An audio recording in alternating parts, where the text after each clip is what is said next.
আপনি গণমাধ্যমের জায়গায় থাকেন, পলিটিক্যাল পার্টির সাথে তো আপনার কোনো দ্বন্দ্ব নেই। আমরা যখন পথ হারাতে থাকি, এই জাতির রাজনীতিবিদরা যখন পথ হারাতে থাকে, লক্ষ্য বিচ্যুত হয়, তখন আপনারা আমাদেরকে একটু গাইড দেবেন, একটু অ্যালার্ট করবেন।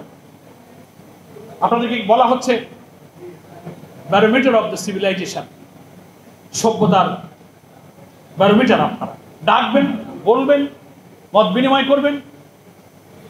আপনাদের দলের প্রতি পছন্দ অপছন্দ থাকতে পারে, কিন্তু প্রফেশনালি, পেশাগতভাবে সাংবাদিকতাই হচ্ছে জাতির একটি মহান সম্মানজনক পেশা।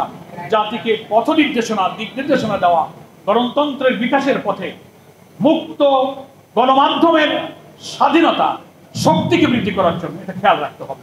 কিছু কিছু মিডিয়া হাউস, কিছু কিছু কর্পোরেট হাউস থেকে কখনো কখনো, শুধু আমার দলের বিরুদ্ধে আমি তা বলবো না, বিএনপির ব্যাপারে কোন মিডিয়া হাউস পরিকল্পিতভাবে রাজনৈতিক দলের বিরুদ্ধে তারা কিন্তু তাদের মিডিয়া ভূমিকা রেখে চলেছে।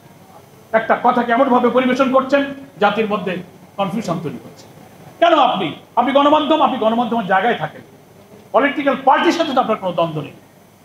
সেজন্য মিডিয়া হাউস, কর্পোরেট হাউস, যাদেরকে দিয়ে অনেক সিন্ডিকেট হয়, দুনিয়ার এবং দেশের রাজনীতির বহু জিনিস শেষ রাত্রে মিডনাইটে গিয়ে অনেক মিডিয়া হাউসে চা খেতে খেতে বহু কিছু হয়, সেটা ষড়যন্ত্র হতে পারে, জাতির কল্যাণেও হতে পারে।